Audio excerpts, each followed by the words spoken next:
அன்று வள்ளல் பெருமானின் கொள்கைக்கு எதிராக நின்றவர் ஆடூர் சபாபதி சிவாச்சாரியார். இன்று வள்ளல் பெருமானின் கொள்கைக்கு எதிராகவும் ஆடூர் சபாபதி சிவாச்சாரியாருக்கு ஆதரவாகவும் நிற்பவர்கள் சத்திய தீபம் சிவகுருவும் வள்ளலார் மிஷனை சார்ந்த ஜானகிராமனும். இந்த புனிதர்கள்தான் பெருமானை மீறி சபையை திறந்தது குற்றமல்லவா? பெருமானின் வார்த்தையை மீறிய ஆடூர் சபாபதி சிவாச்சாரியாருக்கு இவர்கள் கொடுக்கும் ஆதரவு குற்றமில்லையா? இவர்களும் பெருமானின் வார்த்தையை மதிக்காமல் இருப்பதற்கு என்ன காரணம்? ஒருவேளை பெருமானுக்கு அறிவை புகட்டி கொண்டு இருக்கின்றோம் என்று நினைக்கின்றார்களா? நம்முடைய வள்ளல் பெருமானார் தனது திருக்கரத்தால் எழுதி கொடுத்த பத்திரிகையில் இன்று தொடங்கி சபைக்கு சமரச சுத்த சன்மார்க்க சத்திய ஞான சபை என்று வழங்க வேண்டும் என்றார்கள். சிவாச்சாரியார் பட்டத்தை தரித்து கொண்ட ஆடூர் சபாபதி என்பவர் ஞான சபை கட்டிடம் மானியம் செய்ய புகுந்து அத்திருவருள் வாக்கிற்கு விரோதமாக ஞானானந்த வள்ளி ஆனந்த நடராஜர் விற்றிருக்கும் சபை என்று அடியோடு பெயரை மாற்றிவிட்டார். எந்த உண்மைகளையும் தெரிந்து கொள்ள முடியவில்லை. அதனால்தான் நாமெல்லாம் உண்மையை பேச வேண்டியதாக உள்ளது.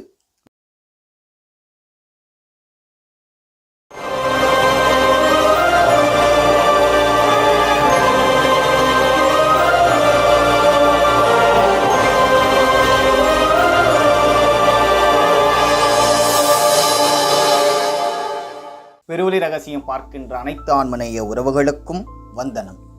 ஏன் கடவுளை நம்மால் பார்க்க முடியவில்லை? கண்காணா ஒளிகளின் உண்மை.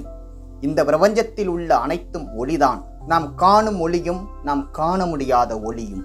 கண்களால் பார்க்க முடியாத ஒளிகள்தான் இன்று நம் வாழ்க்கையை இயக்குகின்றன.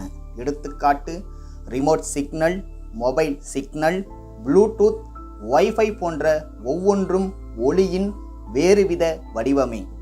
அதேபோல் இயற்கை உண்மை வடிவினரான அருட்பெரும் ஜோதி ஆண்டவரும் உயிர்களையும் மற்ற எல்லாவற்றையும் இயக்கும் ஞான ஒளி.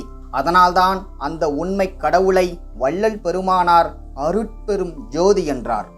முதலில் நாம் அனைவரும் ஒளி என்றால் என்னவென்று புரிந்து கொள்வது, தெரிந்து கொள்வது முக்கியம். பெரும்பாலானோர் ஒளி என்றால் நெருப்பில் இருந்தும் விளக்கில் இருந்தும் வெளிவரும் வெளிச்சம் என நினைப்பார்கள். அப்படி நினைத்துதான் வடலூரில் சத்திய ஞான சபையில் ஆக்சிஜனை துணை கொண்டு எரியும் நெருப்பை உண்மை கடவுள் என நினைத்து வழிபாடு செய்து ஏமாந்து போகிறார்கள். ஆனால் ஒளியை பற்றி அறிவியல் என்ன சொல்கிறது? ஒளி என்பது எலக்ட்ரோ மக்னெட்டிக் கதிர்வீச்சு. அதன் ஸ்பெக்ட்ரத்தில் வரும் ரேடியோ அலைகள், ப்ளூடூத் சிக்னல்கள், wifi, X-ray, infrared, ultraviolet, control ரிமோட்டில் வரும் IR ஒளி என இவை அனைத்தும் ஒளிதான். ஆனால் நம் கண்களுக்கு தெரிந்தது ஒரு சிறிய பகுதி மட்டும், அதாவது விசிபிள் லைட்.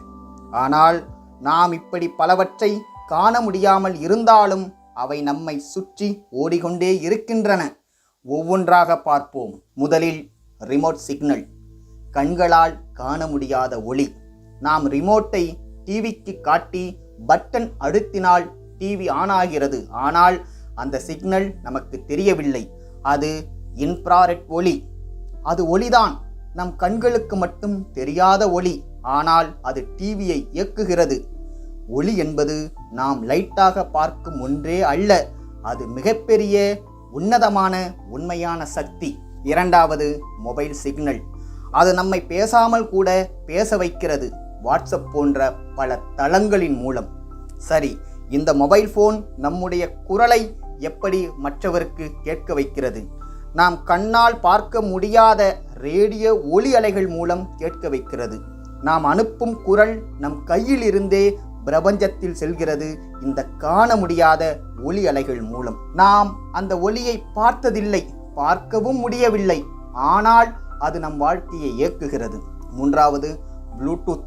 அது நம் அருகில் இருக்கும் ஒளி. ப்ளூடூத் என்றால் நம்மால் காண முடியாத ஒளியின் இன்னொரு வடிவு. இந்த ப்ளூடூத் என்ன செய்கிறது? கணக்கில் எடுக்கும் விதத்தில் 2.4 GHz விசட் ஒளி அலைகள் மூலம் குறுகிய தூரத்தில் சாதனங்களை இணைக்கிறது. ப்ளூடூத்தை நம்மால் பார்க்க முடியாது, ஆனால் அது இயங்கும் ஒளி.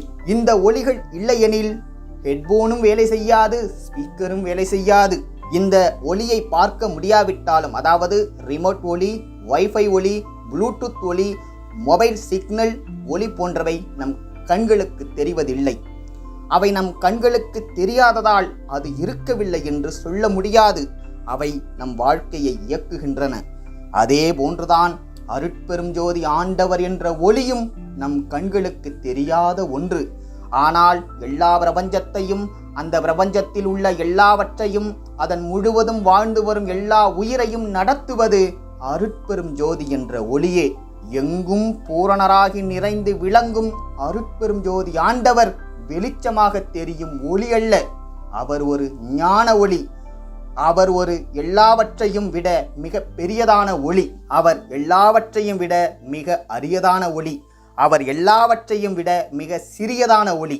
இவற்றை பற்றி வள்ளல் பெருமானார் அவர் எழுதிய அருட்பெரும் ஜோதி அகவலில் குறிப்பிட்டிருப்பார். பெரிதினும் பெரிதாய், சிறிதினும் சிறிதாய், அரிதினும் அரிதாம் அருட்பெரும் ஜோதி என்று. இந்த வரியை சற்று ஆழமாக பார்ப்போம். முதலில் பெரிதினும் பெரிது, மிகப்பெரிய ஒளி.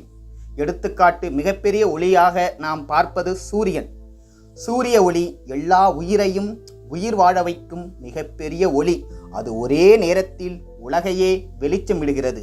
அந்த சூரியனை நாம் நேராக பார்க்க முடியாது. அது நம் கண்களுக்கு தாங்க முடியாத பிரகாசம். அதேபோல் அருட்பெரும் ஜோதி ஆண்டவர் என்ற ஒளி இந்த சூரியனை விட பல 1000 கோடி மடங்கு சக்தி கொண்டது. ஏனென்றால் இந்த சூரியனை படைத்ததே அந்த அருட்பெரும் ஜோதிதான்.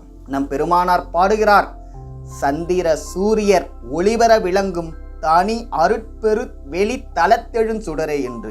சூரிய ஒளி எப்படி எல்லாவற்றிலும் பரவி இருக்கிறதோ அப்படிதான் அருட்பெரும் ஜோதி ஆண்டவரின் அருள் ஒளியும் எல்லாவற்றிலும் பரவி இருக்கிறது. அதன் மகத்துவம் அளவிட முடியாதது. அந்த அற்புத அருள் ஒளியை உணர முடியும். ஆனால் முழுமையாக நம்மால் இப்ப பார்க்க முடியாது. ஏனெனில் நம் உணர்வுகள் அந்த அளவுக்கு இன்னமும் விரிவடையவில்லை. வள்ளல் பெருமான அளவிற்கு இன்னமும் விரிவடையவில்லை. அடுத்த இரண்டாவது அரிதினும் அரிது. அரிதினும் மிக அரிதான ஒளி. இதற்கு எடுத்துக்காட்டு இன்ஃப்ராரெட் அல்லது அல்ட்ரா வயலட் ஒளி. இந்த ஒளிகள் நம் கண்களுக்கு தெரியாது. ஆனால் அவை இருக்கின்றன. ரிமோட்டிலும் சூரிய கதிர்களிலும் மருத்துவ உபகரணங்களிலும் அது செயல்படுகிறது. ஆனால் அதை காண முடியாது. ஆனால் அதன் விளைவால் உணர முடியும். அதேபோல் அருட்பெரும் ஜோதி ஆண்டவர் என்ற ஒளி மிகவும் அரிதானது. அது நம் கண்களுக்கு தெரியாது. ஆனால் நம் ஆன்மாவில் கருணையாக கலந்து அமர்ந்து இருக்கிறது. நம் உயிரின் உணர்ச்சியாக இருக்கிறது. இந்த அரிதான ஒளி உணரப்படும் ஒளி மட்டுமே, காணப்படும் ஒளி அல்ல. மூன்றாவது சிறிதினும் சிறிது, மிக சிறிய ஒளி. எடுத்துக்காட்டு அணுக்கதிர்கள், அட்டாமிக் லைட் அல்லது சிறிய LED ஒளி. அணுவுக்குள் கூட ஒளி இருக்கிறது. அணு வெடிக்கும் போது வெளிப்படும் ஒளி சிறியதாய் இருந்தாலும் பேராற்றல் கொண்டது. சிறிய புள்ளியில் மறைந்திருக்கும் அந்த ஆற்றல் பிரபஞ்சத்தையே அதிர வைக்கும். அதேபோல்தான் அருட்பெரும் ஜோதி எனும் இயற்கை உண்மை கடவுள் எப்படி பெரிதினும் பெரிதாய் இருக்கின்றதோ அதுபோல் சிறிதினும் சிறிதாகவும் இருக்கின்றது. உதாரணத்திற்கு அணுக்கள் இருப்பதிலே சிறிதானவை. அதிலும் ஆன்மாக்களாகிய நாம் எல்லோரும் சிற்றணுக்கள். இந்த சிற்றணுவில்தான் எல்லாம் வல்ல அந்த தெய்வம் திருநடம் புரிந்து கொண்டு இருக்கிறது. பெருமானார் பாடுவார், அரியதுவாய் பெரியதுவாய் அணுவும் செல்லாத நிலைகளிலும் சொல்லுவதாய் விளங்கும் இரு சிற்றம்பலதனிலே தெய்வம் ஒன்றே கண்டீரென்று. அருட்பெரும் ஜோதி எனும் ஒப்பற்ற தனித்தன்மை வாய்ந்த தெய்வம் சிற்றணுவாகிய ஒவ்வொரு ஆன்மாவிலும் சிறியதாய் மறைந்திருந்தாலும் அதுவே எல்லாவற்றிற்கும் எல்லா உயிருக்கும் ஒளி. அது நமக்குள் சிறியதாக தோன்றினாலும் அதுதான் நம்மை இயக்கும் ஆதார சக்தி. Wifi, Bluetooth, remote signal, mobile signal போன்றவையெல்லாம் நம்மை வெளி உலகத்தோடு இணைக்கின்றன. ஆனால் அருட்பெரும் ஜோதி எனும் ஒளி நம்மை உள் உலகத்தோடு இணைக்கிறது. நம்மை உண்மையான வாழ்வான மரணமில்லா பேரின்ப பெருவாழ்வோடு இணைக்கிறது. இந்த உலகில் உள்ள கண்களால் காண முடியாத ஒளிகள் நம்முடைய வாழ்க்கையை வலுப்படுத்துகின்றன. அதுபோல் அருட்பெரும் ஜோதி ஆண்டவரின் ஒளி நம் ஆன்மாவை வலுப்படுத்தி பேரின்ப பெருவாழ்விற்கு கொண்டு செல்கிறது. கண் காணாத ஒளி என்றும் இல்லாதது அல்ல. அது இருக்கிறது, இயக்குகிறது, உணர செய்கிறது, உயிர் வாழ செய்கிறது. இப்போது நாம் அனைவரும் தெளிவாக தெரிந்து கொண்டும் கடவுளை நம்மால் ஏன் காண முடியவில்லை என்று. மேலும் இயற்கை உண்மை கடவுளானவர் நெருப்பு, விளக்கு போன்றவற்றில் இருந்து வரும் வெளிச்சம் இல்லை என்பதையும் நாம் ஆழமாக தெரிந்து கொண்டோம். நாம் இப்போது மிகப்பெரிய பிரச்சனையை பற்றி பேசப் போகிறோம். அது எதை பற்றியது என்றால் சத்திய ஞான சபையை பற்றியது. இந்த சத்திய ஞான சபைக்கு ஒரு விளம்பரத்தை 25ஆம் தேதி 11ஆம் மாதம் 1872ஆம் ஆண்டு வள்ளல் பெருமானார் எழுதுகிறார். அது என்னவென்றால், ஒரு வாற்றானும் ஒப்புயர்வில்லா தனிப்பெரும் தலைமை அருட்பெரும் ஜோதியர் என்றும் சத்திய அறிவால் அறியப்படுகின்ற உண்மை கடவுள் ஒருவரே அகம் புறம் முதலிய எவ்விடத்தும் நீக்கமின்றி நிறைந்த சுத்த மெய் அறிவெனும் பூரண பொதுவெளியில் அறிவார் அறியும் வண்ணங்கள் எல்லாமாகி விளங்குகின்றார். அவ்வாறு விளங்குகின்ற ஒருவரே ஆகிய கடவுளை இவ்வுலகத்தின் இடத்தே ஜீவர்கள் அறிந்து அன்பு செய்து அருளை அடைந்து அழிவில்லாத சத்திய சுக பூரண பெருவாழ்வை பெற்று வாழாமல் பலவேறு கற்பனைகளால் பலவேறு சமயங்களிலும் பலவேறு லட்சியங்களை கொண்டு நெடும் காலமும் பிறந்து பிறந்து அவத்தை வசத்தவர்களாகி சிற்றறிவுமின்றி விரைந்து விரைந்து பலவேறு ஆபத்துகளினால் துன்பத்தில் அழுந்தி இறந்து இறந்து வீண் போகின்றார்கள். இனி சீவர்கள் விரைந்து விரைந்து இறந்து இறந்து வீண் போகாமல் உண்மை அறிவு, உண்மை அன்பு, உண்மை இரக்கம் முதலிய சுபகுணங்களை பெற்று நற்செய்கை உடையராய் எல்லா சமயங்களுக்கும் எல்லா மதங்களுக்கும் எல்லா மார்க்கங்களுக்கும் உண்மை பொது நெறியாகி விளங்கும் சுத்த சன்மார்க்கத்தை பெற்று பெரும் சுகத்தையும் பெரும் களிப்பையும் அடைந்து வாழும் பொருட்டு மேற்குறித்த உண்மை கடவுள் தாமே திருவுளம் கொண்டு சுத்த சன்மார்க்கத்தின் முக்கிய லட்சியமாகிய உண்மை விளங்க செய்கின்ற ஒரு ஞான சபையை இங்கே தமது திருவருட் சம்மதத்தால் இயற்றுவித்து இக்காலம் தொடங்கி அளவு குறிக்கப்படாத நெடுங்காலம் அளவும் குறிக்கப்படாத அற்புத சித்திகளெல்லாம் விளங்க யாமே அமர்ந்து விளையாடுகின்றோம் என்னும் திருக்குறிப்பை வெளிப்படுத்தி அருட்பெரும் ஜோதியராய் விற்றிருக்கின்றார். அகலில் அடியிற் குறித்த தருணம் தொடங்கி வந்து வந்து தரிசிக்க பெரியவர்களாகிய கருதிய வண்ணம் பெற்று களிப்படைவதுமின்றி இறந்தவர் உயிர் பெற்று எழுதல், மூப்பினர் இளமையை பெற்று நிற்றல் முதலிய பல வகை அற்புதங்களைக் கண்டு பெரும் களிப்பும் அடைவீர்கள். இங்கனம் சிதம்பர ராமலிங்கம் என்று எழுதியிருக்கிறார். அப்படி கடவுளின் சம்மதத்தால் ஓர் ஞான சபையை வள்ளலார் ஏற்பாடு செய்தார். பின்பு அந்த சத்திய ஞான சபையை இழுத்து பூட்டி சாவியை கொண்டு வரவும் சொல்லிவிட்டார். அப்போது உடன் இருந்த அன்பர்களுக்கெல்லாம் அதிர்ச்சி. ஏன் ஐயா சபையை பூட்டினார் என்று. ஏன் சாமி சபையை பூட்டிவிட்டீர்கள் என்று அன்பர்கள் கேட்க, கேள்விக்கு வள்ளல் பெருமானார் அப்போது ஒரு பதிலளித்தார். ஆண்டவர் வருகின்ற காலத்தில் சபை கதவு தன்னால் திறந்து கொள்ளும். அப்போது ராஜாங்கத்தார் முன்னிலையில் சபை கட்டிடம் அற்புதமாக தோன்றும் என்று கூறியிருக்கிறார். வள்ளல் பெருமானார் திருக்காப்பிட்டு கொண்ட பின் மேற்படி சத்திய ஞான சபையானது 3 வருஷம் வரையில் மூடியிருந்தது. பின்பு சித்திரை மாதம் 1 தேதியில் அங்கிருந்த சாலை அபிமானிகளால் 6 பேர் கூடி சபையை திறந்து விட்டனர். வள்ளல் பெருமானின் உத்தரவின்படி மூடி வைத்திருந்த சபையை திறந்ததை பெரும் குற்றம். நம்முடைய வள்ளல் பெருமானார் தனது திருக்கரத்தால் எழுதி கொடுத்த பத்திரிகையில் இன்று தொடங்கி சபைக்கு சமரச சுத்த சன்மார்க்க சத்திய ஞான சபை என்று வழங்க வேண்டும் என்றார்கள். சிவாச்சாரியார் பட்டத்தை தரித்து கொண்ட ஆடூர் சபாபதி என்பவர் ஞான சபை கட்டிடம் மானியம் செய்ய புகுந்து அத்திருவருள் வாக்கிற்கு விரோதமாக ஞானானந்த வள்ளி ஆனந்த நடராஜர் விற்றிருக்கும் சபை என்று அடியோடு பெயரை மாற்றிவிட்டார். அந்த ஞான சபைக்குள் ஒரு அகண்டத்தை வைத்து பித்தளை முதலியவற்றால் செய்த குத்து விளக்காலும் மேலேற்றுகின்ற குழாப்புகளாலும் அலங்காரம் செய்து திரையை தூக்கி இதுவரை யாரும் பாராத அற்புதமான தீபத்தை காட்ட ஆரம்பித்தார். அன்று ஆடூர் சபாபதி சிவாச்சாரியார் காட்டிய நெருப்பின் வெளிச்சத்தை தான் இன்று வரை நாம் அருட்பெரும் ஜோதி ஆண்டவர் என நினைத்து வணங்கி வருகிறோம். அந்த இயற்கை உண்மை கடவுள் ஆக்சிஜனை துணை கொண்டு எரியும் ஒளி அல்ல என்பதை நாம் தெளிவாக பார்த்துவிட்டோம். சரி, வள்ளல் பெருமானின் வார்த்தையை மீறி சபையை திறந்து அவரின் திருவாக்கிற்கு விரோதமாக இன்று வரை கூத்துகள் ஞான சபையில் நடைபெற்று கொண்டு இருக்கிறது. இவை எல்லாவற்றையும் பார்த்து வள்ளலார் சகித்து கொண்டாரா என்றால் இல்லை.